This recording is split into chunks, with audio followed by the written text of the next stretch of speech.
Welcome to the new Bash University Live.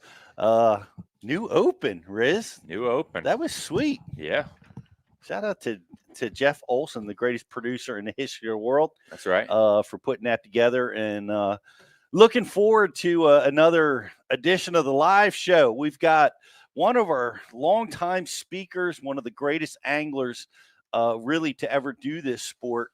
With winnings, man. Last check, I think it's in the 4 mil range. We have Yeah. some real stats on them, but it's the great David Dudley is going to be with us. There's been a lot of stuff going on in the world of fishing and Major League Fishing where he fishes, and we're going to be talking about some of those changes. We're going to be seeing where David's at with his stuff, the move back from 5 fish to every fish counts. How's that going to change the fishing strategy for the guys over there? We're going to be diving into all that stuff with Dave. Looking forward to talking to him. Long time friend of mine. I remember fishing with Dudley. My goodness, back in '95. Right. Back before that, in the Federation, Dudley was in the nation stuff we fished together. Yeah. He's man, not 100 he's years from ago. he's from not too far down the road, you know. Yep. He's from Virginia. Yeah. So we would bump into each other in the nation divisional. Yep. Because Virginia was in, I guess, 13 states that made up our division, and he's been a winning angler from then on to now. Looking forward, and obviously, a veteran and done this sport in a lot of different ways. So, on trying to understand how this affects him and all the other guys. We're just trying to digest all the new changes ourselves. Look forward to diving in there and having some fun talking to David. We're brought to you by Tackle Direct. We are in Tackle Direct Studios. As always, we have a really cool social like and share contest going on where what's our like and share prize We today, have Josh? the Cortland line master braid Yeah. and a Rapala DT6. Rapala well, it's crankbait season. It sure is. It's Frankenstein season. Frankenstein season, and the master braid is really some fantastic braided line. Jake and I've been we love the high vis 10-pound on spinning rods. We use it every day that we go fishing, but you're going to love it no matter what technique you're using it for. Check it out, Cortland braid line, and like and share the feed. We're going to be giving that away today, and for our grand prize, Rich, we got a killer pair of glasses. Mm-hmm. Hobie eyewears. They are floating sunglasses. If you haven't checked them out, you definitely should. They're the Monarch. Really great lenses too. They're polarized. I wear them every single time I'm out on the water. We're going to be giving away the Monarchs in satin black for the frame, and the lens is sea green mirror. So, guys, pay attention to the show because we are going to pull a question out from today's show, and that'll be the grand prize trivia question. There's another great way you can get some cool stuff from the Bash University as well right now, and that's with the Frankenstein promo. That's currently the offer that we have right now for new membership, and that comes with 3 Rapala OG crankbaits and a Bass U official hat. So, guys, if you've been on the fence, on the fringe, just kind of milling around, just hanging around, not signing up for Bass U, get signed up. It's crankbait season. We want to help you catch more big bass, cash checks in your derbies, go out on the water and just have an all-out good time. Absolutely. Check it out. Come over, and it's a great time to be studying up at Bash U. Always. I personally think that we should change the Monarchs to the Pete Gluzek Signature Series Floating Edition Monarchs. I think we can. I think we ought to pitch the folks at Hobie. They might help you float. Yeah, I could use all the help I could get. If you're like me and you fall in from time to time, it's the glasses for you. The PG Float Series from Yeah. Hobie Eyewear. PG, the Dean floats. The Dean floats. That's a floating floating eyewear, floating sunglasses, floating everything. But you know what's not floating right now? Our Ray to Fall seminar with Luke Palmer. And shout out to Luke. Yesterday was his birthday. We actually released last week we released Luke Palmer's seminar and his birthday was yesterday. So happy birthday, Luke. We appreciate having you as an Happy instructor. birthday. But that seminar on rate of fall, guys, that was a really, really good important. one. Yeah, rate of fall. And it's not always just your weight size, Pete. You know, there's a lot of other things that can go into this. It's your weight size, it's your line size, it's your bait profile, it's your hook presence, it's everything and how that affects the way your bait comes through the water. And you know, this past year, Luke won an Elite Series event on Santee Cooper, and rate of fall on his baits was a huge deal in that win. Yeah, so much the fact that he had to adjust his rate of fall throughout the tournament to match the mood of the fish. So, you know, that was a great seminar that we released last week. And next week, man, we got another awesome one coming out. It's going to be John Murray Spinnerbaits Coast to Coast. Spinnerbait, it's not just cut and dry, right? There's some modifications you can make. There's little things you can do to make a spinnerbait not quite the same as the guy that's fishing in front of you. And John Murray, as always, is an amazing instructor for Bass University. He's been with us a long time, so you're gonna want to check that one out as well. And you picked a perfect time to release a spinnerbait seminar. This is the time. It's the time. It's fall. The bait fish are moving. They're prevalent everywhere in the backs of creeks. We see them in our bodies of water. I know it's going on all over the country. And when that's happening, it's spinnerbait season. A lot of people have put them down in favor of the chatterbait, and obviously they're both amazing tools. But when there's bait fish around like there is right now, guaranteed in your body of water, it's time to look at the spinnerbait. You gonna have one tied on this weekend? 100%. Justin? Maybe. We're still getting Justin going on the spinnerbait. Are you anti-spinnerbait over there, Justin? If there's one technique that I need to get better at, it is a spinnerbait. I can't do it, man. Well, we have a seminar for you, I brother. watched it. I watched the whole thing, and I was just thinking the whole time, what am I doing wrong, man? And I don't. You would think like that's one of the first lures, you know, a lot of people caught their first bass on. John Murray even mentions that in the seminar, but not me, man. It's all right for this weekend because Justin, I will have a spinnerbait in my hand, and you can do your thing behind me. We'll be good. We'll be good. Yeah, it's this time of year. I mean, I have little small bladed lightweight spinnerbaits tied up. I have the big blades, the heavier ones that, you know, if I need to get deeper. Man, I have a variety of blades tied on, and if the rain comes, of course, you got to have the thumping blades. It's so much fun. Yeah. It's a whole category, man. It's painted like, blades. Just reminded me, I got to put a Tackle Direct order in this week because I need painted blade spinnerbaits. Jake has stole all my my spinnerbaits with the little red front Colorado blade, the kicker, that little orange kicker. He loves that bait, and so every time he sees one, he's like, "Dad, can I put this in my box?" My goal tomorrow is to catch one on a spinnerbait. There you go. I'm going to bring one rod with us for our content shoot, and I'm going to have a spinnerbait tied on that Epic Eric sent me, and I'm going to Ooh, that's a good spinnerbait, dude. That is a good spinnerbait for where we're going to be. It looks good, so I'm going to throw that freaking thing tomorrow. Yeah. We'll I want to give a shout out to someone on the message board whose name is Funky Fisherman. Let's get funky. Get funky. What's up, Funky? And Chuck Fish crushed them on a spinnerbait on Sunday. Yeah, it's spinnerbait season. I'm telling you right now. And of course, if you're a smallmouth guy, don't even talk to me about fall spinnerbait fishing. It's got to be one of the funnest things that you can absolutely do. And with all the smallmouth fishing that you guys do up that Susquehanna River, Justin, we got to fix this problem. I know. Hey, I'm ready to learn. It's not for a lack of trying this year. I'll say that. I've thrown it more this year than I have in my entire life, but the spinnerbait shows me no love. What is your favorite spinnerbait? There's so many good ones out there. Board. Tell us on the board. No. Terminator is hard to beat this time of year. Their baits, their blades mimic the shad so well, and their fish heads. It just looks like a school of shad coming through the water. But what's your favorite spinnerbait for this time of year, guys? If you're just tuning in, Dave Dudley's going to be with us. We're going to be talking about moving from 5 fish to all fish count. How's that going to change the fishing strategy? What has he learned about, how to operate in both types of systems? A lot of new changes to MLF. We're going to be diving in with, one of the greatest anglers on the planet, David Dudley. So we're going to take a quick commercial break.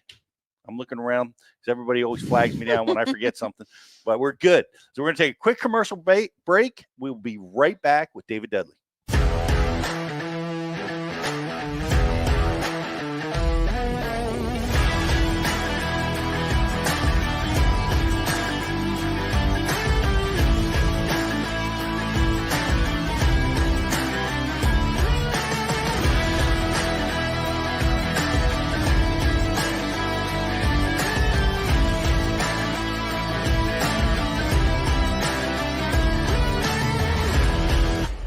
Aquaview, the leader in underwater viewing technology.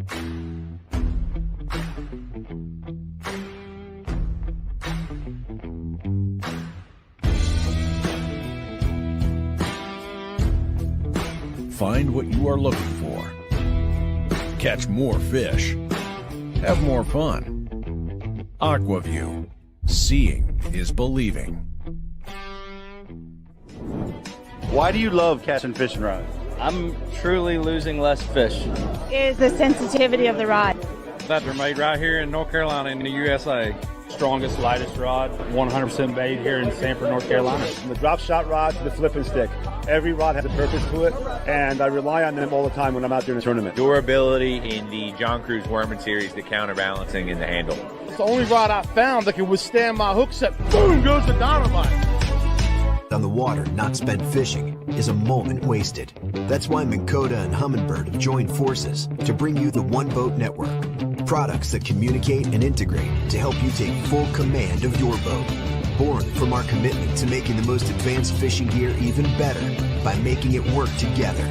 The One Boat Network will help you find, get to, stay on, and catch more fish. When One Boat Network products talk to each other, they can navigate your boat automatically. They can give you a crystal clear view of what's below with no messy wires. And they can let you lower, raise, and change shallow water anchor modes from anywhere on the boat.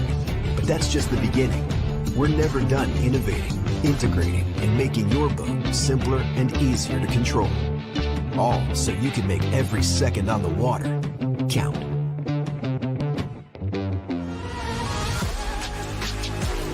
Cortland Line Master Braid, America's premium super braided fishing line.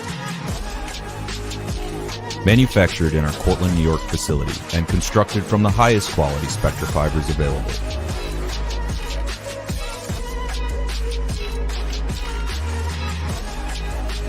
Cortland Line Company, made in America since 1915.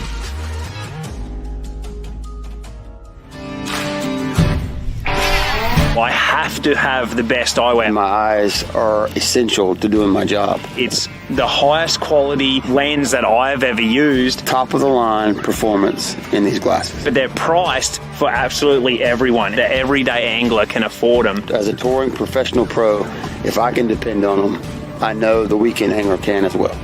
Hobie eyewear, built for the pros. Price for everyone.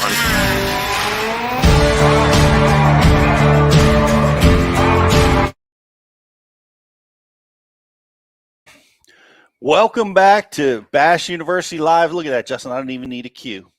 I'm so on top of things here dialed. today. Yeah. Dialed. And I'm dialed into the fact that the early bird special is ending tonight, guys. We have our classes all set. We're going to be in Anderson, South Carolina, Gadsden, Alabama, Athens, Texas, and Shreveport, Louisiana. Love going to Shreveport. We haven't been there for a couple years. It's going to be awesome to be back.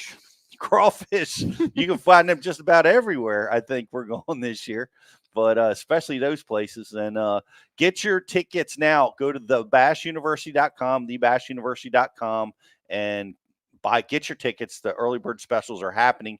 They end tonight around midnight. So get that done. I thank you. I look forward to seeing all you guys. So many people that have been with us over the years are signed up, and it's great to see all you guys. Look forward to seeing you guys again this year, and we'll keep you posted.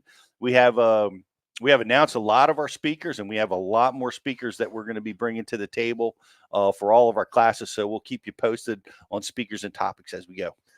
One of our Bass University speakers that has been with us for a long time and is one of the greatest anglers on the planet is with us today.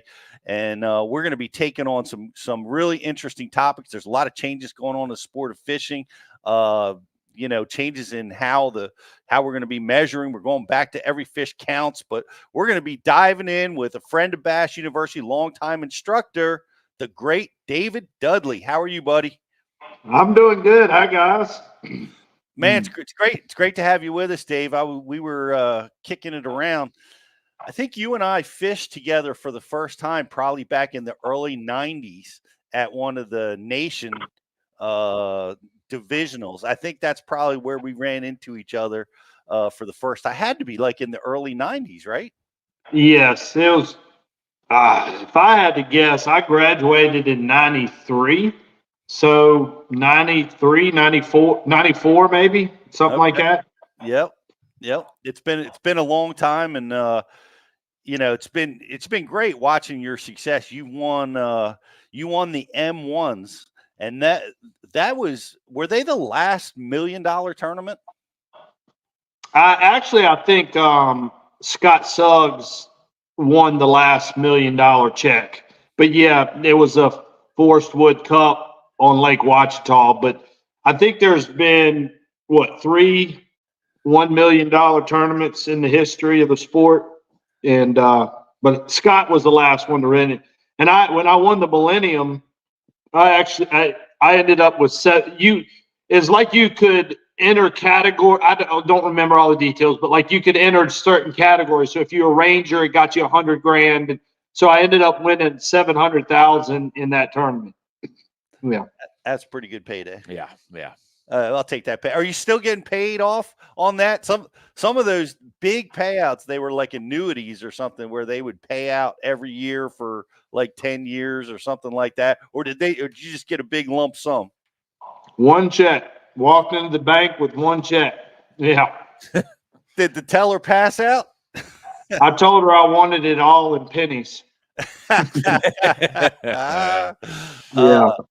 Man, that's awesome. And you've gone on to win at everything, pretty much there is to win. And you're fishing over at the MLF. You've been fishing over there for quite a while. And man, there's a lot of changes that are going on over there right now. One of the, I guess I wanted to dive into one of the changes that I think is really key for especially the Bass University guys is switching back to the every fish counts. That's going to be how do you feel about it? Are you a fan of that? Are you looking forward to that, or you wish you could keep it at 5? I look at those. They're two different games, right? You got the every fish counts, and then you got the 5 bass. The 5 bass is what we know. It's what we all grew up with. It's the pinnacle of what we know as bass fishing. Then, of course, MLF came out and created every fish counts, catch, weigh, and release. It's like playing poker and Texas Hold'em. Both of them have different strategies. Both of them have different games. Some people it like Texas Hold'em. Some people like poker. I tend to favor the 5 bass. I like the 5 bass. I don't care really which game I play, but if I had to choose, I would probably choose 5 bass. And we voted on it last year. Like the league came in and said, "Hey guys, we want y'all to be a voice in this. Do you guys want 5 bass, or do you want every fish counts? Vote on it, and let's see where it lands." Well, the majority of us said 5 bass, right? Okay, so let's go 5 bass. Now we're back to 5 bass. And then the shocking news is that there was not another vote for, hey, you the anglers, we need to throw another vote. Do you guys want to go back to? If you went one way with a vote, why wouldn't you go back the other way with a vote to Right. 10 after 1 year? It's like trying something out for a year. I don't know. Let's go. But ultimately, it's their league. Ultimately, they're going to do what they want, and they changed it back to every fish counts without a vote. So they voted. They gave us the option to vote, and then I reckon took away the vote, and we didn't have a say no more. And hey, here's the thing: they're a business, right? They're a business, and that's what they're in. They're in the world to make money, and they made a decision probably based on money. I don't know their financial situation, and so I don't know. Maybe it was a live stream choice. Maybe it was a whatever choice. I don't know, but hey, it is what it is. Well, I in the press release, Kathy Fennell is quoted, and that's what the press release indicates, and that's why it seems they made the decision is that the viewership was flat with 5 fish. It was a better viewership with every fish counts, and it seemed, according to the press release, it seemed like that was the leading factor in them making the decision to go back. Yeah, they did talk about growth and the growth of fishing. And what people fail to realize is that fishing it's the biggest sport in the world. More people participate in fishing of the sport per year than basketball, football, anything, baseball. Families will go maybe once a year, or somebody might fish a couple times a year. It's an enormous sport. But the bass fishing world, I'm throwing easy numbers out. Easy numbers. Let's just say there's 200,000, bass tournament fishermen, people who follow the sport, who know household names, who know who MLF is, they know who Bassmaster is, they know the leagues. Well, when you're a new league and you climb and you climb and you climb and you climb and you hit the pinnacle of that 200,000, you're going to hit a stopping point somewhere, right? You're going to hit a halt. It's not like this world is pumping in. Even with the high school and college, think about this. Even with the high school and college, there's been a mad rush, of high school and college anglers, which is phenomenal. But it's going to level out somewhere, right? It's going to peak out. I would like to see the growth continue to go, but it's going to peak out. So what they're basing it on, hey, I don't have the numbers. I don't have the stats. I can't prove or disprove. All I can do is trust the league and say, hey, live was flat. We're going to go back to every fish counts. Whatever. Yeah. I don't know. Well, I hear you. And, the fishing industry is kind of in a weird spot right now, and that can have a factor on viewership. I'm not sure, but I will say this. The 5 fish, every fish, or the every fish counts component is unique. And that is something that that really separated the MLF from all other tournament trails, all other fishing shows. So that really, by taking that away, now you're competing toe to toe with every other tournament trail out there in the same kind of format. That did make a unique viewership. You got to give that to MLF. Absolutely. So here's one analogy you could put it to. Our attention span as human beings has gone down to like 6 seconds. But it has, and it's like because 2.5, according to the folks in this room. But it's because of Reels, TikTok. Like we feed our attention has went from 12, what it used to be 12 seconds. And because of this swiping, we need to be we're feeding ourselves dopamine so much. So think about this. Every fish count live stream is like dopamine when you're watching it. Like fish catch, fish catch, fish catch, fish catch, fish catch. So you're seeing this nonstop, right? That's what we're used to as a society now. We're used to instant gratification. That's what I want. I don't want to see a highlight film, which is ultimately what it is. It's a highlight film. YouTube is nothing but highlight films. Every Fish Counts is a highlight film. But if you watch a 5 bass, say you're watching Bassmasters, you're watching all the boring stuff, right? Which I love. I want to see a guy not catching one. Me too. Right. I want to see him struggling, and I want to see him in his mind go from boat docks to live scoping out in 20 foot of water.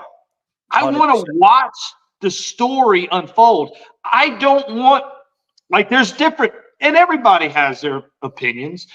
I don't want a highlight film. I want to see the whole story. I want to see where he's moving and how I can see what's going through his mind without being in the boat. That's me. A lot of people can't. But I can see their point in saying every fish count, the viewership was much better. Why?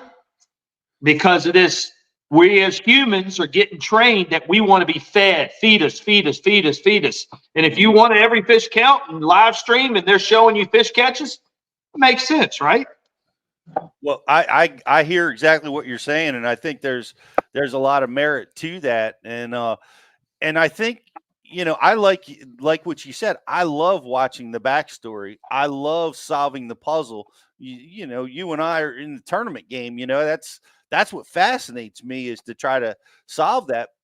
But I like consuming it all in types. I like the highlights too.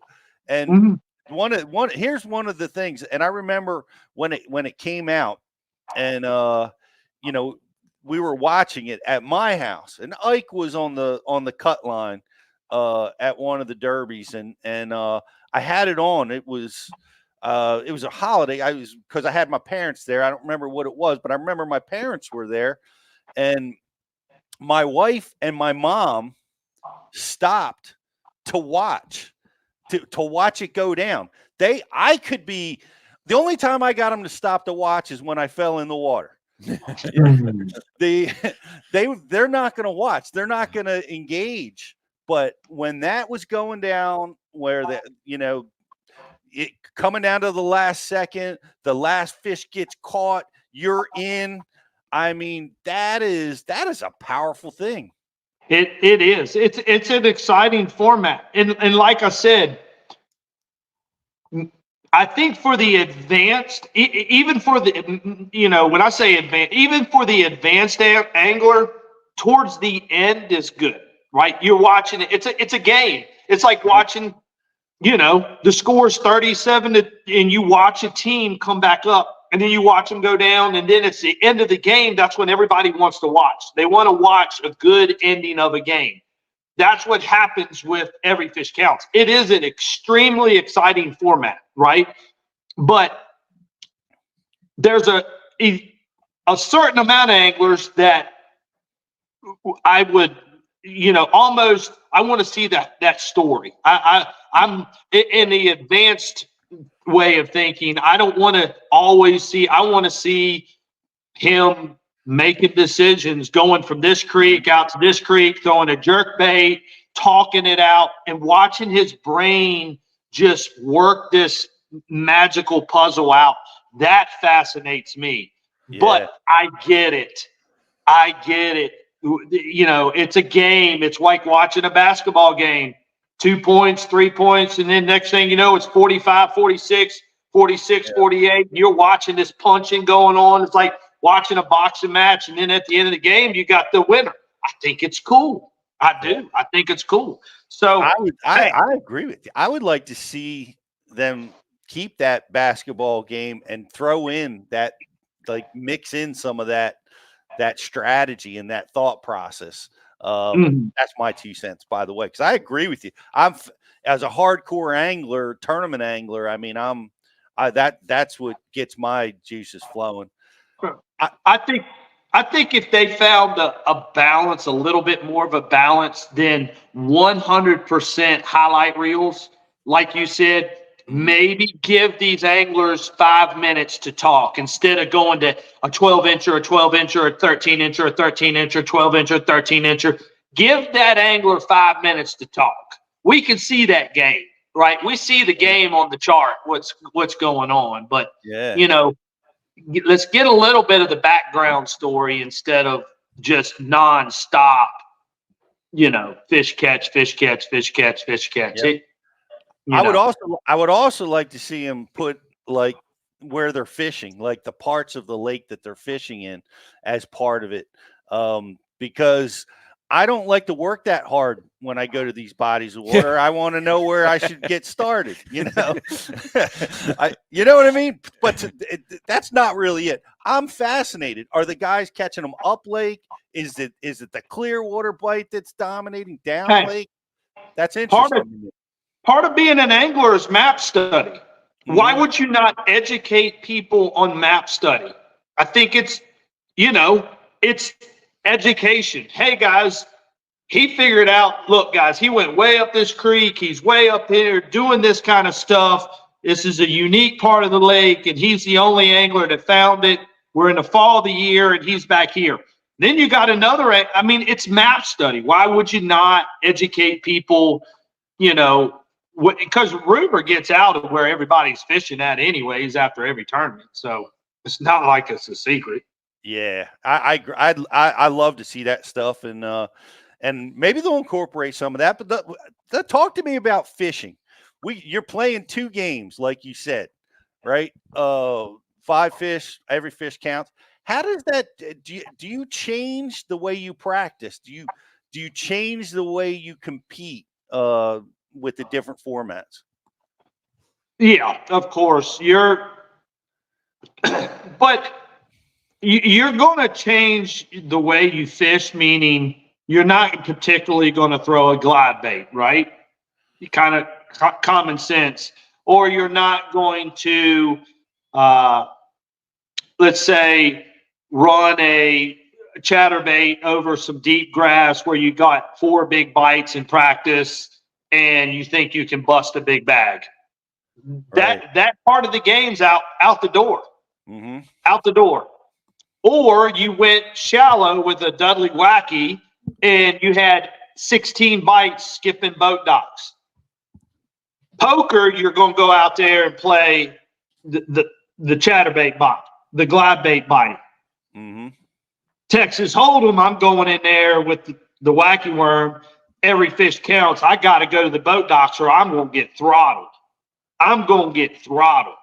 So, yes, there is different strategy, and it's the game. It's the game we're being dealt. We can't complain. We can't argue. We can't say anything else about it, but it's the game we're playing. So, yes, you are going to alter your strategy. But ultimately, it's this. A lot of these places we go to, we're not going there during the slaughter time of the year. Like, you're really just hoping to get bites, right? So, like, we're going to start off in Texas at Toledo Bend. I don't see this being a throttle, like a throttle machine. I see, like, when we went to Lake Eufaula in Alabama, and Lake Eufaula, Alabama, not Oklahoma. Right. Yep. You know, if you look at the standings, it was like I got 6 bites today, and that's how it is. Like, that's exactly what I would probably have in a 5 bass limit. So it's a different game. Yes, you are altering. To answer your question, you're not going to throw a glide bait. You're going to throw something that's going to get bites. So yes, you are changing your game. you're going to throw the Dudley wacky worm. Well, now we've been seeing you throw that a lot. I watched you in a tournament this year where you were dominating with that tool. That's a sweet little bait you put together there, man. You're talking about it on the air, all of its little features. Can you share some of those features with us now? Yeah. Well, of course, a wacky worm is one of the dominant baits in bass fishing. We all can agree with that. But what fascinated me when I started studying them is the movement of some stick baits versus the movement of stick baits in others. And it took me 1 year to build it. And the shimmy is what separates mine versus any other stick bait. When you throw mine in the pool, it starts to just shake all the way without even doing anything. You throw it out there, and after about 10 inches, it's like starting a motor.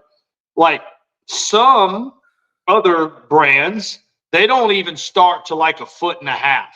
Mine starts at about 10 inches. You'll start to see it, and then as it falls, it starts to dance more. It's about the shimmy. So, yes, I'm very proud of it. It's made by Perfection Lures, and it's called the Dudley Wacky, so I'm proud of it. I never even considered that what you just described, Dave. So yours, I guess, is it falling at a faster rate, or is it just the dynamics of the worm that make that happen? Where the weight is?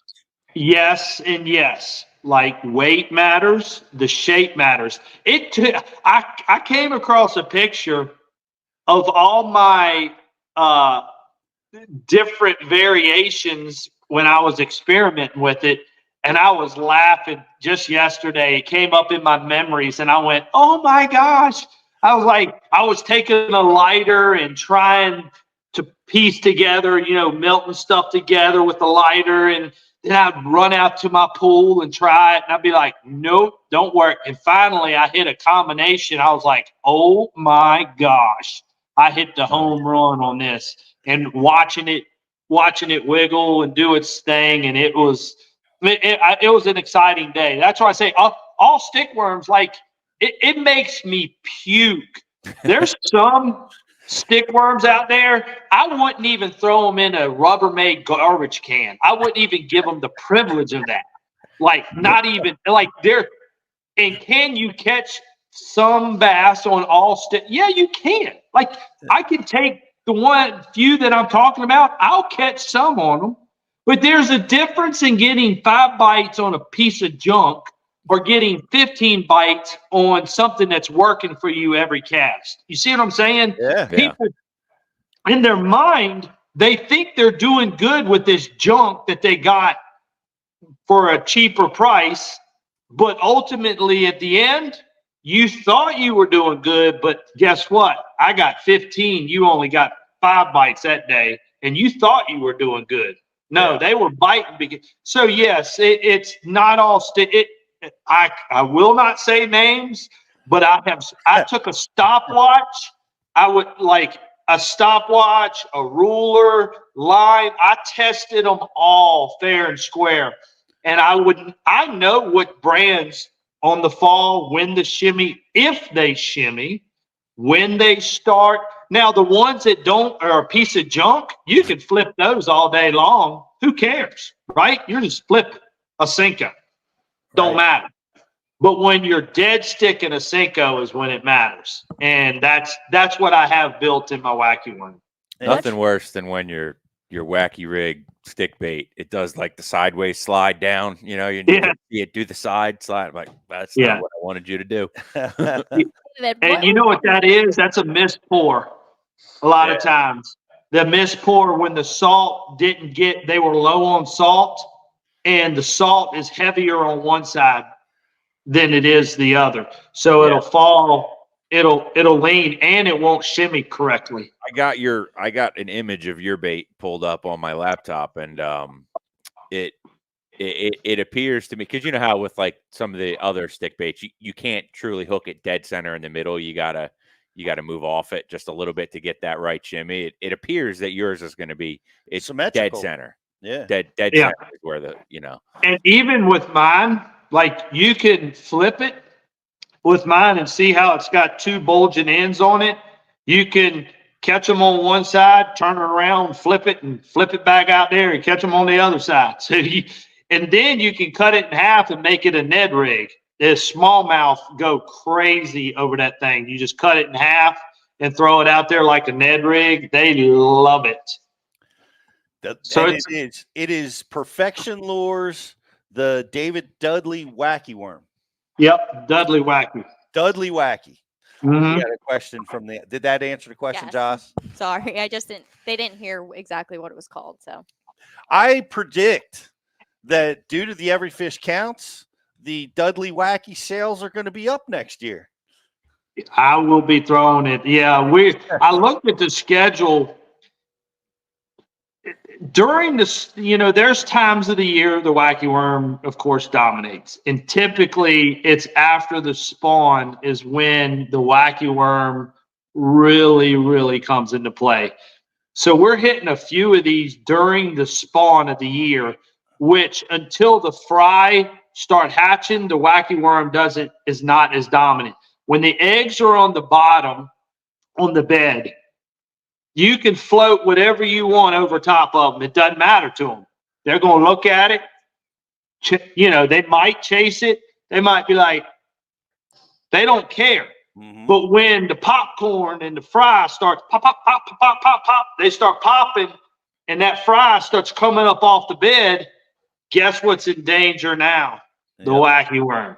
So there's a fine line in this tournament season where we're hitting the spawn, but if we're in the heat of the spawn and the fry have not started, the wacky worm, that's when you're pitching something on the bottom and bringing it through their eggs instead of bringing it through their fry. Now, some bass are going to get protective and they're going to bite it, even with the eggs on the bottom. But yes, I'm excited about this year, but I'm kind of apprehensive about the wacky worm. I got you, because we're going to be doing some spawn fishing tournaments. Are there any bodies of water that you haven't been to before? Until 3 days ago, I went to the Chowan River, and so I went and rode around on the Chowan River. I lived in the Outer Banks for 9 years, and the Chowan was only 1 hour from me, and I never fished it. But it's what I hear, it's incredible fishery.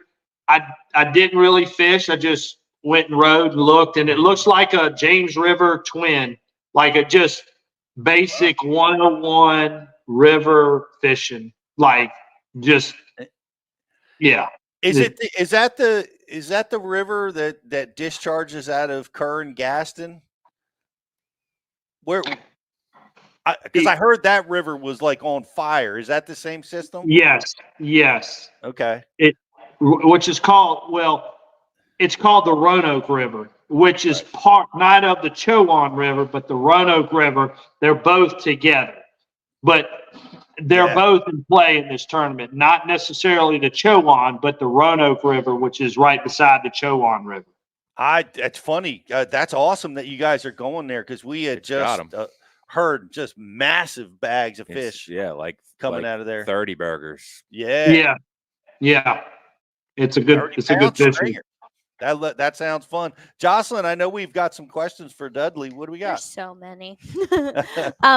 With your wacky worm, if you are flipping it on each side, does it change the color? Jonathan Smith wants to know.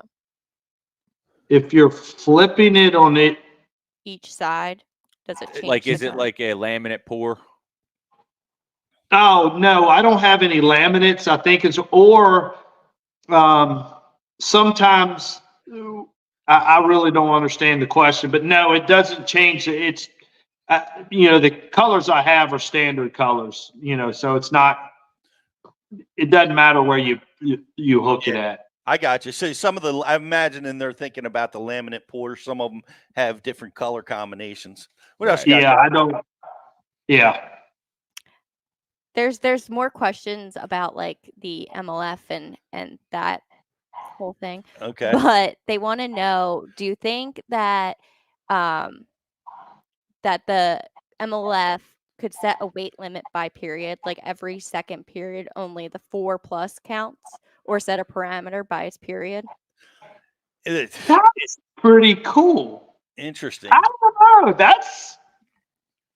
I've never heard that suggestion before. That's pretty cool. So maybe every fish counts for the first period, if I'm hearing this guy right. Mhm. And then the second period, whatever.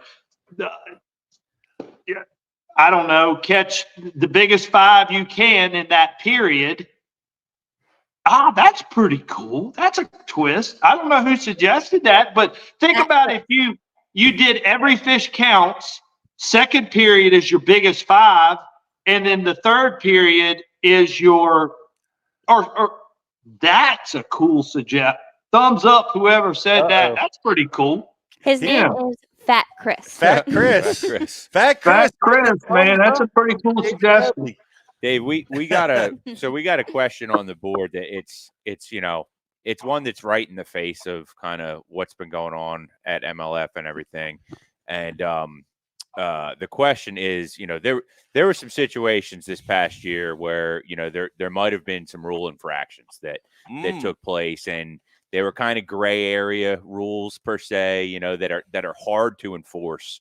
Have you heard, or is there any conversations of MLF taking a little closer look at things in the 2024 season as it pertains to maybe some rule breaking scenarios? I don't know what goes on in what went on with anybody else's polygraph, or I don't know the results. You're always going to hear rumors about people doing, maybe some shady things. I don't know. I can't really comment on it. I know that in the one tournament, the rules were very loud and clear, point blank in your face. And the people that abided by the rules got blasted over an assumption of what other people thought that they should have done. And so people got blasted for following the rules. There wasn't any gray area in it. When the tournament director says on stage exactly what you can do and you follow the rules, there's nothing shady about that at all, right? You're talking about the Cayuga Lake sight fishing tournament. Yeah. When the tournament director gets up there and tells you the exact rules to follow on stage, what do you do as a citizen? Yes, sir. I'm going to follow that rule. Yep. Yes, sir.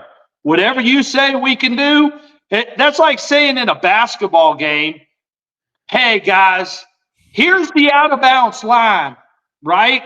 Here's the out-of-bounds line. Don't step outside of that line.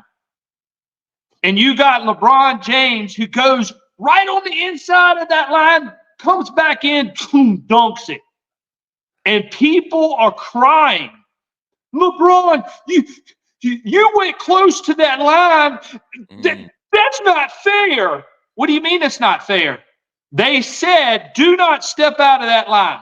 I followed the rules, and you're upset that I went close to that line? Yeah. No, sir. I followed the rules. I did exactly what the tournament director said. So shut your mouth. And the only people running their mouth are just people who want to, have something to talk about, right?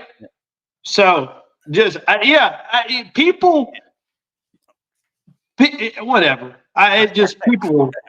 I get it. That's a great.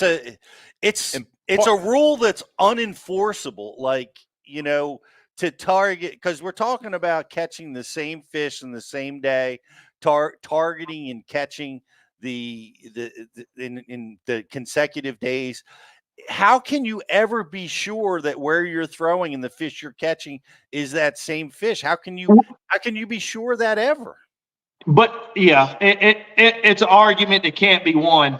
But the exact rule that everybody abided by was you can blind fish for a fish and catch him as many times as you want. As many times as you want. That clarifies things some. Yes. During the tournament, you can blind. Now, you can only visually fish for him one time. So that means I go up on the bed. Oh, look, he's going to the left. Oh, he's about to come back in the bed. Shake it. Oh, here he comes. Oh, boom. Got him. I visually caught him. You can do that one time, Daniel Fennell says. Guys, you can visually catch it one time. Now, if you want to stay 30 yards off, bomb a cast over in that area and just fish and fish and fish, and maybe you can catch him 10 times in a day.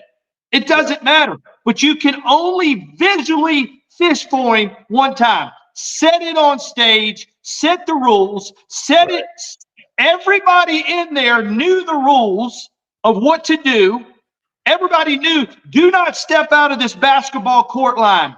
Here's the rule. Do not step over this line. Yes, sir. Yes, sir. And then when we followed the rules of exactly what Daniel Fennell says, oh, well, you shouldn't go near. That's not, no. I followed the rules of what the tournament director said. Yeah, I get that, and it was interpreted differently. Yeah, but as you explained it there, and as you say what he said, you have to. I have to agree with that. That is not an obvious infraction. I think some of the stuff that like maybe they're talking about, and I've seen some criticism about guys snagging fish, hiding it from the camera, and not getting DQ'd. Information infractions that not getting DQ'd. I think that's some of the things that some of the people are talking about. Like they want to see a strong fist that, if we're seeing violations like that, you need to be pulled out of the tournament. Again, it's like me commenting on the war over in Israel right now. I don't know what's going on behind the scenes. I don't know. I'm not looking at their trial. All I hear is CNN bull crap. I don't know. I'm listening to rumors coming in. I know what was on video, and supposedly there was everything was done below the boat on the one videos. I think we know what happened, but but you don't really know. Yeah. I think we know, and the polygraph maybe showed the truth of that. Evidently it did. The other ones, I think, I don't know. Like, it's a lot of gray. Yeah. And it is. All you can do is follow the rules, and that's it. That's, if somebody breaks, I don't know. I don't know. I can't comment on somebody and their choices they made, but you're going to have the keyboard boys who are always going to talk. Like they're always going to talk. It doesn't bother me. It don't make me one bit difference with keyboard.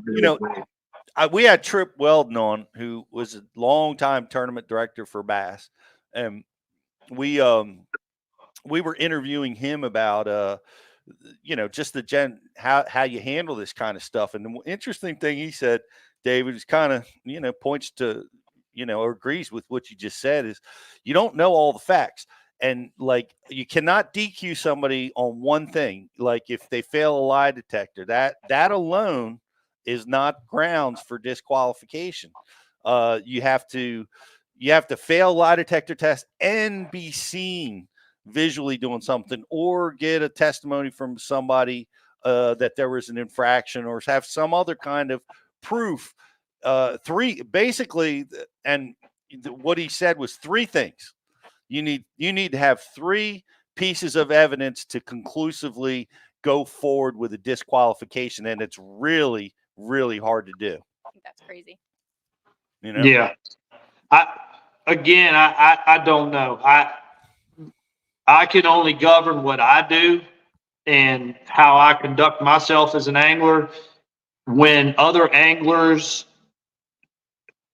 supposedly, go against the rules and swing the dice thinking they're not going to get caught, and supposedly we all have heard rumors of people getting caught, right? You've heard rumors of it. Like but again, if I go by rumors, I'll watch CNN. Hell, we're going to war next week. Who knows? Like I don't know. Like I don't know. Yeah. So, and we'll never know. We'll never be able to look behind that curtain. Those decisions are the tournament director's decisions alone, and that's a hard freaking job, Yeah, and I think they got to know what Tripp is saying. You got to know beyond a shadow of a doubt that they did it. It should be that way, right? You're talking about a taking man's money out of career. somebody's. You're talking about a lot of money, and you got to make sure you're getting this right to the best of your ability. Yes. Yeah. Yeah. It's a hard position to be in. Everybody wants to throw the hammer down, but it's just like a jury. That's what juries are about. If there's doubt, you're getting off. And that's what you want to do, is create doubt. And if that tournament director has some doubt and he can't, beyond a shadow of a doubt, put him there, then I think, people might be but here's it. And truthfully, though, I don't think there's, and maybe I'm giving professionals more benefit of the doubt, but I would say as of right now, I'm sure you guys want to talk about it, but as of right now, there's 180 professionals in the world. Mm-hmm. Getting ready to be 150 professionals in the world. Okay. Yeah. But out of the 180 that stands right now, I don't think there's a single pro that's willing to risk his career, what a dream it is to fish for a living and get paid to fish for. Why are you going to worry about throwing sinkers in a walleye's, gillet to make yourself look like, it's not worth my job. It's not worth my career. It's not worth what I work for. When I say we, I'm talking 180. We're one of the best 180 in the world. Why do I don't need to cheat. I don't need to ask for help. I don't need to solicit. I don't need you to tell me to go throw a wacky worm underneath a dock. I don't need you to tell me nothing. You're the one that should be asking us every single question. You're the one that should be going to Bass University and figuring out what we are thinking about in our mind and learn from us. I don't need nothing from anybody else. And for somebody out of the 180 to take that gamble, I don't see it happening. Maybe we did see it once this year, and that was ballsy, but I don't see it. I don't see anybody doing it. You're risking your dream. You're risking your whole career. So Jocelyn, you're no more snagging fish for you this year. We're not putting up with it. Darn. I'm out. What do you got? Not to switch subjects, but this is something that's been coming across the feed a lot.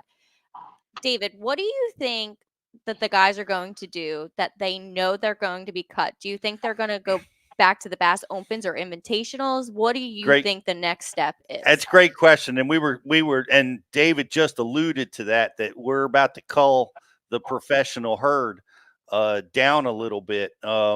This is a big deal, Dave. Only 30 of the guys are going to automatically requalify.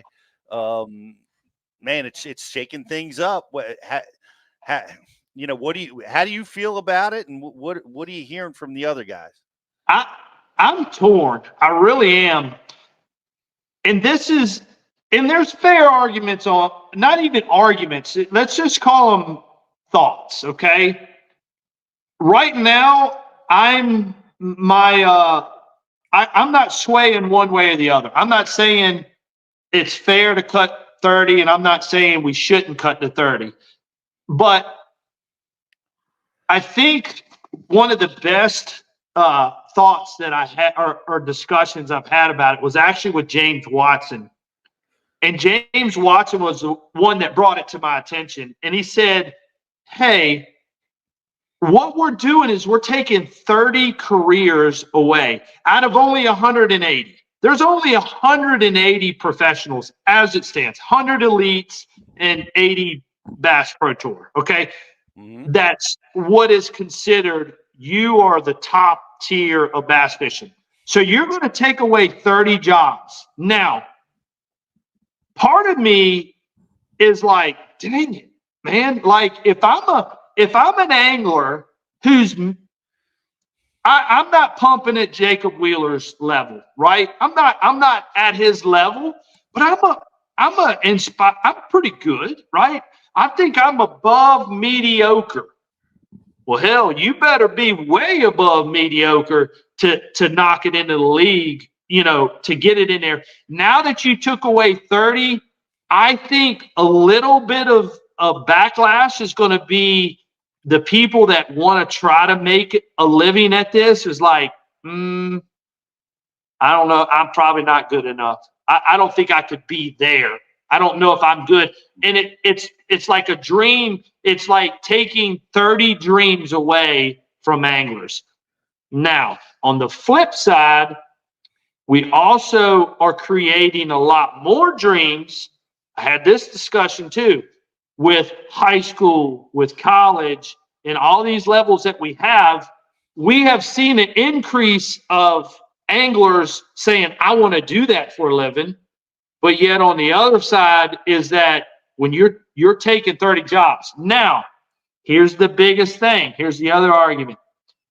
You earn your keep, right? And basically what MLF is saying, if you're not one of the top 50, we go back down to AAA. Go to AAA, right? So the tour was started with invitation, which means we have to have a field to create a league. So, hey, we'll take you, we'll take you, we'll take you. Hey, you want to come here? Hey, I'm going to grab you. Come on over, drink some Kool-Aid. Come on over here, right? And then, but some of these anglers wasn't what you would, they may have been AAA at best, AAA players, but they had a big social media following. So it was all strategy. So, hey, this guy has a huge social media following. Hey, you want to come fish the Bass Pro Tour? Come on. So they invited all these people. Where they're at now is saying, hey, we're going to cut it down to 50. And their thought is that these 50 are going to flourish in the sponsorship world. We're going to cut it down to 50, which means you bottom 30, you're at AAA level right now. We want the 50 best of our 80 that they have. We want the 50 best of our 80. It's what they're saying. Mm-hmm. So, and the way they did it was, hey, we're going to take Angler of the Year standings and da-da-da, and you guys go, and if you're not good enough, go back down to AAA, and if you prove yourself that you deserve to be in the top 50 in the world, then come on over. You earn your keep, right? Earn it. Compassion part of me, I've been in both shoes, right? I've been, not pumping at a level that I should be pumping at. And maybe, I think this is my 31st season, and I've made 27 championships out of 31 years. Wow. I fished 27 classics and FLW Cups out of 31 seasons. I've only missed a championship 4 times in 31 years. That's impressive. That is an I'm not amazing saying stat. that. Listen, I'm not saying that because I think I'm this. What I'm saying is, what if in that time span, I had 2 bad years, right? What sucks is that these people that earned their right to come into the tour, they're basing their chance to get in is on a one-year season, right? Mm-hmm. As of right now, I'm in the top 35 for a lifetime angler of the year. Okay. I think I'm okay as of right now. But what the bad problem is is that you're taking away 30 jobs. My compassion says, no, let's keep those 30 jobs. But it's the league's business decision. It's not ours. I don't see a problem if we're paying our own entry fees. Why if we're paying our own entry fees, why does it matter if there's 80 or 50? Right? Why? Who cares? We're paying our own entry fees. Well, now, if they were paying our entry fees like they said they were in the beginning, I mean, if they were paying our entry fees, think about it this way. If you're paying our entry fees and you told us to do crochet in the period break, I'm going to do it. If you said, hey, I want y'all to toss bean bags, what else? Hey, I want you to show up at this school to do a promotion for them because we're paying your $50,000 entry fee. Sure. Hey, we only want you to have 1 day of practice because we're paying your entry fee. Sure.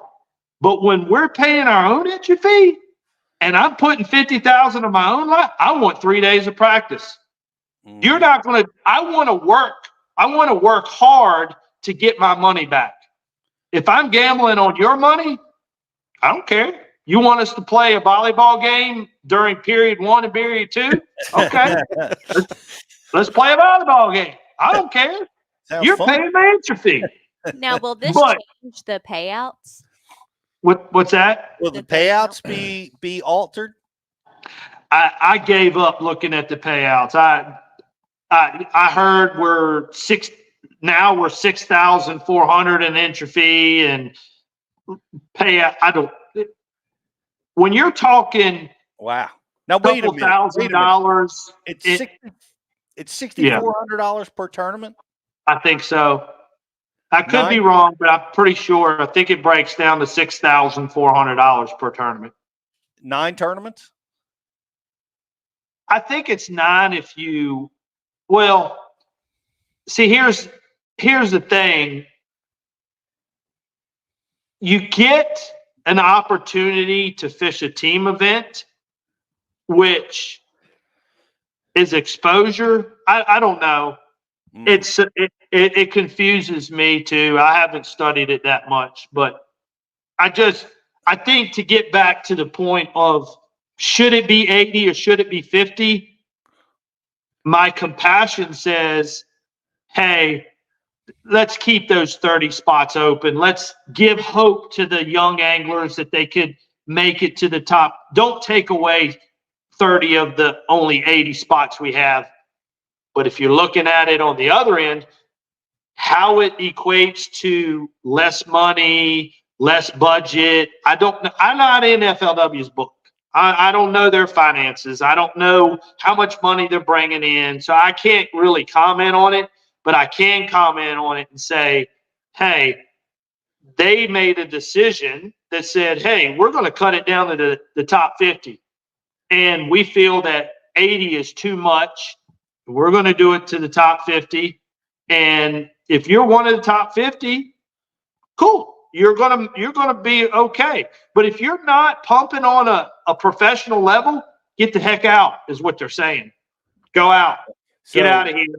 Go back to AAA. So in the beginning of the show, you brought up the fact that there was a vote on the 5 or the unlimited to 5, and then there was not a vote on 5 back to unlimited. Was there a vote? Did you guys have a vote on the field drop, or was that just imposed? Yeah, we didn't. Yeah, that was a shocker to all of us. So there was no vote. No. Why? Well, I don't know. Why would they be interested in cutting the field? And I'm just thinking, with this problem right here, is it it's got to reduce the production costs, right? Less cameras.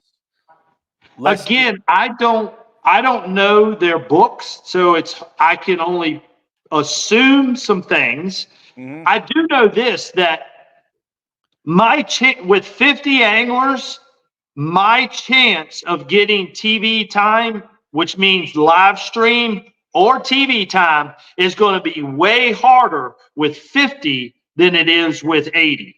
Now follow me. 40-40. Live stream. If I'm in the top out of the 40, I got a better odds of making it on live, correct? Yeah. If now I'm competing against 50 anglers. 10 more guys. Yep. 10 more guys. So automatically, I already know I'm getting less airtime. Don't tell me you're going to give me more, because numbers don't lie. We're not going to get any more airtime, right? And what difference does it make if you got another 30 anglers, competing for the top 10 spot? Your camera is there whether it's 30 deep or 80 deep. You're paying the cameraman the same amount of money for that day's work. So it don't matter if it's 50 deep or 80 deep. So don't give me that. Again, I don't know, but I know logic says for me to get a top 10 out of 50 is harder than a top 10 out of 40, right? My chances of getting coverage is greater on the on the 40-40 split field going into it, That's an interesting perspective. I know back in the day when Bassmasters did the E50s, you remember those? Yeah. I remember the philosophy or the thought process behind that was to be more like a NASCAR type of situation where there was less competitors, which allowed the audience to connect better with individuals than they could with a large audience. That was their strategy back then. The world is politics, and it's who's got the biggest, better brown nose. It goes by. It is. I hear you should get coverage, and when you have fish, got to be careful. When you got people involved in coverage who dictates what is to be shown and what is not to be shown, who dictates what you can talk about and not talk about, what is fair and unfair as far as coverage, and you have them involved in the league, there's going to be some major politicking going on. You're not going to get the coverage you deserve. You're not going to get it. So yes, politics are here till the end of times, and it's the nature of the beast, right? And it's unfair that they're going to give people, you get what you deserve, right? You earn what you get, right?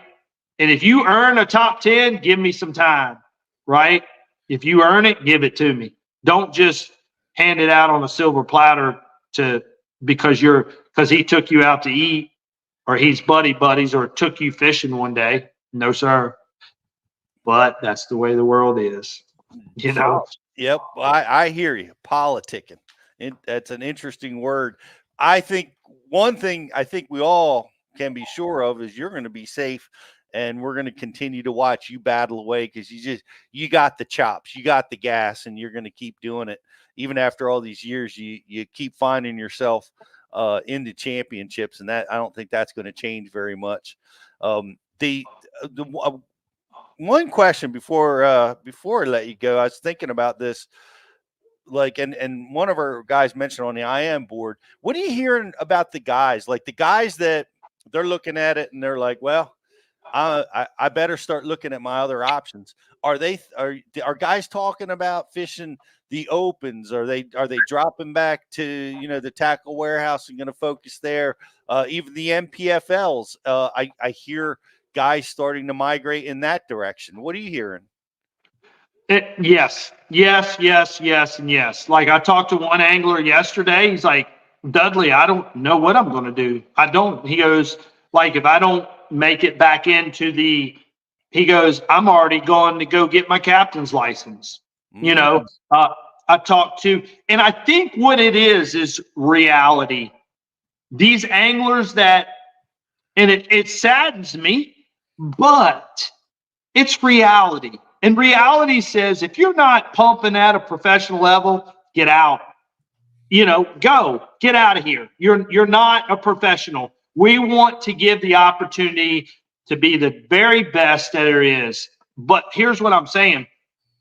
What burdens me is that things are changing so rapidly, and you see these young kids coming up, you know, utilizing everything from electronics to YouTube to study maps. They're consuming all this info, where like Wheeler, he's a freaking beast. He's a beast because he studies, he watches, he's just a studier. He studies his job. Mm-hmm. So many anglers, even on our tour, have been on cruise control, and they're like, yeah, these young anglers, you know, they know they can't go in the opens and requalify. Let's get real. Like it's darn tough. You watch Bobby Lane and Ish Monroe take a leap of faith and go, I'm gonna go fish, you know, the opens because I want to get back, and didn't make it this year. Freaking right? hard. Yeah. It's Bobby hard. came so close. Bobby came so close. He did. Mm-hmm. But are these, if they go this way, are these anglers that are getting booted, or whatever term you want to use, are these anglers that are being forced to leave the 80-man field? Are the chances of them ever making it to the top 5 in an open after not? It's going to be, they have to wake up and smell reality and be like, hey, this is my last year of being a professional. You know, it's like Michael Jordan finally swallowing the pill and going, I'm done. I can't, I'm not pumping at a level of Wheeler. I need to step back, give somebody else another opportunity, right? I don't know. But but think about this. They have to cut 30, 30 out of here. 30 of y'all, get out of here, is essentially what they're saying. Get out, go back to AAA, and try to qualify to come back in. Or they had a good feeder system going where 5 are coming in, 5 are coming in, or whatever, however they were coming in, through the invitationals and whatever. You understand what I'm saying? So you had Wheeler, Sheffield, and whoever that new crop, the new rookies came in, and the new rookies come in, and you're weeding out the people that need to be out anyways, right? So you're accomplishing your same goal. But again, I don't know if their finances and how they contribute, because think about this. They have to for all the marshals, that's 8 days of marshaling that they have to pay hotel, they're cutting the marshals and the hotel bills and the gas bills and the whatever food bills. They're cutting a lot of cost, So I got to support them in whatever they do. I'm with them. I like the league. I like, they're dealing us some cards, and all we got to do is play. I might not like the game of Texas Hold'em today, but I might like the game after I play. I don't know.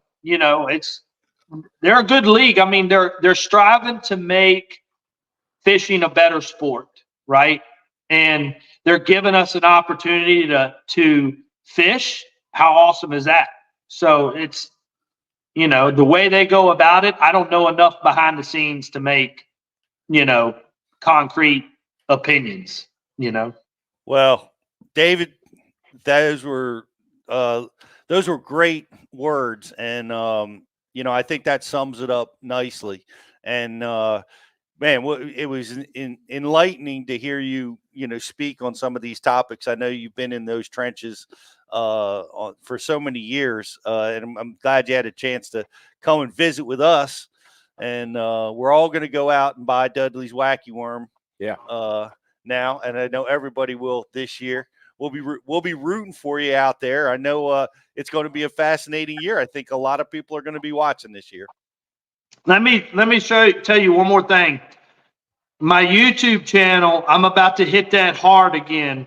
I hit it hard for a few years, but what I'm about to do, I think everybody's going to eat it up. Like, I got a big pool, and we're going to start doing some underwater studying of lures. And it's what I've been doing for years. And it's going to be cool. So if you're not a subscriber, it's David Dudley Outdoors. Make sure you go and subscribe, because here shortly we're going to be pumping out some footage that you're not going to want to miss. And it's all based on a lot of lures and lure studying. So it's going to be cool. David, thanks so much for being with us. Thanks for what you do for Bass University. And best of luck this year, my friend. Thank you. See you guys. Great. David Dudley, everybody. That was, man, Passionate. There's a lot of passion. That's right. That's a very passionate guy that's, man, he's seen all sides of this sport. Yeah. And it was really interesting, where he, dove into the areas in a way that, he says, bottom line is they're here to try to build this sport and make it better for us. And they're trying their best to do that.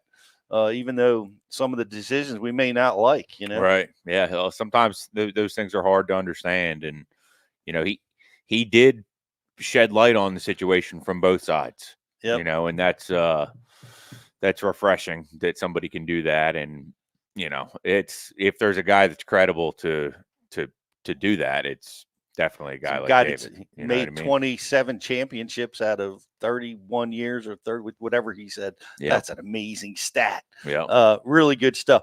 Guys, we're going to be giving away some stuff. We're going to take a quick commercial break. We're going to be preparing a grand prize question where we're going to be giving away a brand new pair of Hobie sunglasses, as well as like and share the feed if you're watching over on social. That's right. We're giving away some Cortland Master Braid and a Rapala DT6, an amazing fall crankbait. Yeah. So we'll be right back after this.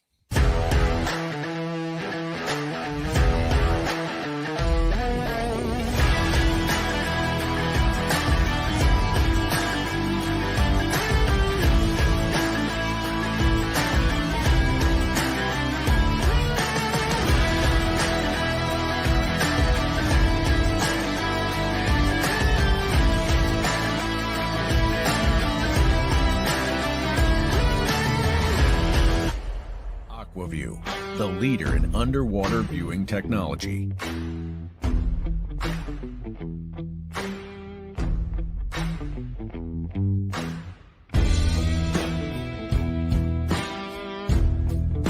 Find what you are looking for. Catch more fish. Have more fun. Aquaview. Seeing is believing. Why do you love casting fishing rods? I'm truly losing less fish. Is the sensitivity of the rod. That they're made right here in North Carolina in the USA. Strongest, lightest rod, 100% made here in Sanford, North Carolina. From the drop shot rod to the flipping stick, Every rod has a purpose to it, and I rely on them all the time when I'm out there in a tournament. Durability in the John Cruz Worming series, the counterbalancing in the handle. It's the only rod I found that can withstand my hook set. Boom goes the dynamite. On the water, not spent fishing is a moment wasted. That's why Minn Kota and Humminbird have joined forces to bring you the One Boat Network. Products that communicate and integrate to help you take full command of your boat. Born from our commitment to making the most advanced fishing gear even better by making it work together. The One Boat Network will help you find, get to, stay on, and catch more fish. When One Boat Network products talk to each other, they can navigate your boat automatically. They can give you a crystal clear view of what's below with no messy wires. And they can let you lower, raise, and change shallow water anchor modes from anywhere on the boat. But that's just the beginning. We're never done innovating, integrating, and making your boat simpler and easier to control. All so you can make every second on the water count.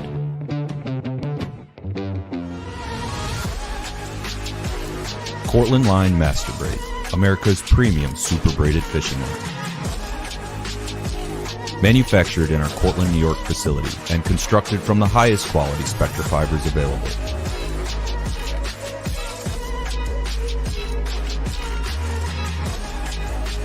Cortland Line Company, made in America since 1915.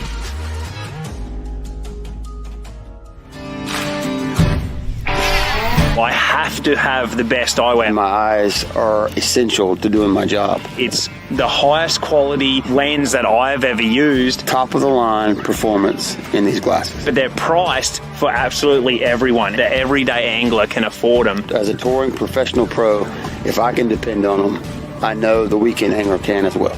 Hobie Eyewear, built for the pros. Price for everyone.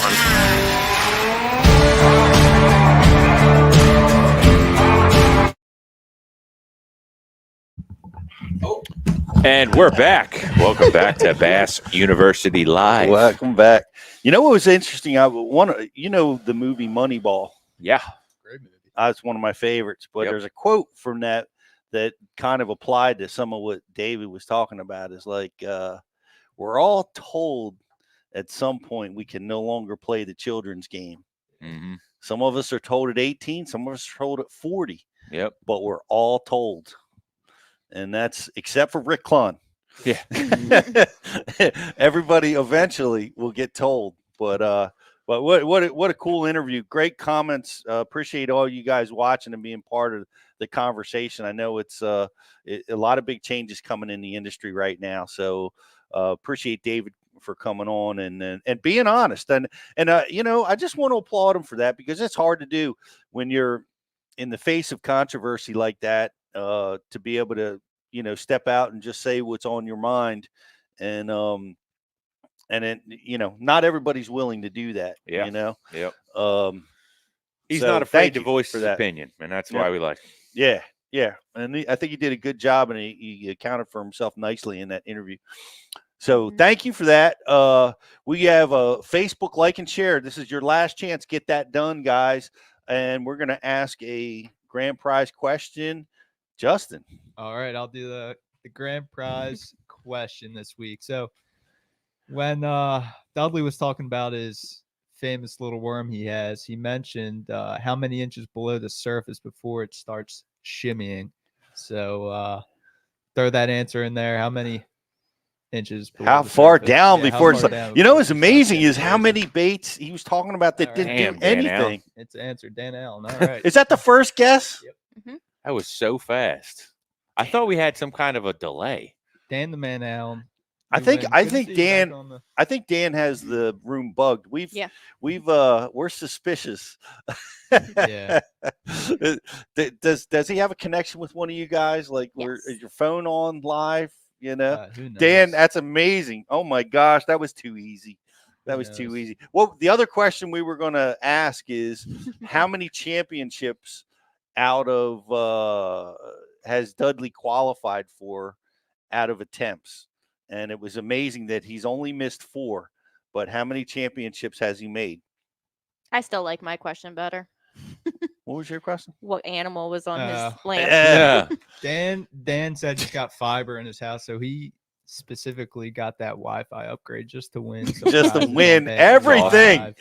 Good I for think you, he took Dan. A couple week break though, because he You- hasn't been Dan, answering. I think you need to submit some of these winnings to the Ike Foundation. Yes, speaking of the Dan. Ike Foundation, the Ike Foundation is calling all anglers, old and young, near and far. The Ike Foundation, Mike Iaconelli, and Vegas the Hammer want to fish against you, and we're running a virtual tournament where Ooh. all the donations go towards getting kids fishing in the outdoors. And we're running this tournament until October 30th, so go sign up. Got plenty of time. Cool Has deal. Good time of who's year. has Vegas and Mike? Are they on the board yet? They I believe they're fishing right now. I could be wrong. Better get out on the water. They might get out on the Well, water. speaking of young anglers out in the water doing their thing, our subscriber Yeah, of let's the see it. week is Dylan Johnson. Ooh, And look at that this, spot. This is a Wow. 3.5 pound spot. He gave me the rundown, the deets on this. He was practicing for a tournament on Lake Lanier. Look He at caught that. it off a deep hump in practice, and on tournament day they had 13:39 and got 15th out of 85 boats. All Nice, right. nice. Well done. That's Heck awesome. yeah. That spot looks like he's 6 pounds Yeah. in that picture. What a great shot. Yeah, cool shot. Spots are such a cool fish. Yeah. The Lanier is special. And we've been like the topwater bite that goes on down there in the fall, even is spectacular. We need to do a bucket list down All there right, at let's Lake go. Lanier. Let's go. Let's go. You know, it's I've close. never called a spot before, so It's close to Jeff's house. Yeah. well, Yeah, me they- and Rich are going to Jeff's house in a month or two. I know you guys are. Hey, our ticket window is open. Guys, thanks so much for watching. But man, you got to come in person. It's quite an experience getting face to face and belly to belly with the greatest anglers in the world, like David Dudley and many, many others. And our ticket window's open. Anderson, South Carolina. We are going to be in Gadsden, Alabama, both close to Lake Lanier. Athens, Texas, and Shreveport, Louisiana. We're going to be announcing our speakers. We have some speakers that are already leaked out, but we have a lot more speakers to be announced real soon. We'll keep you guys in the loop as we develop all the things that make Bash University great. So come out and spend January and February with us this year. Go check it out at thebashuniversity.com to get your early bird tickets. I almost forgot. That expires tonight. The early bird special expires tonight. So go get yourself signed up and get your tickets now. We will be back next week with a friend of the show. Ben Milliken will be joining us from Texas next week. And you have a question? We have a like and share winner. Thank you for that. Our like and share winner is Jody Glenn Jody Glenn, thanks for from Kentucky.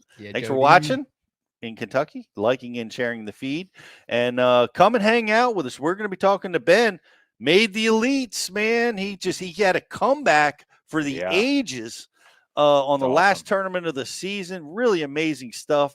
We love that guy, and what a great job. He's going to be a big splash out on the Bassmaster Elites this year. So come and join us next Tuesday, 11 o'clock. Have a great day, everybody.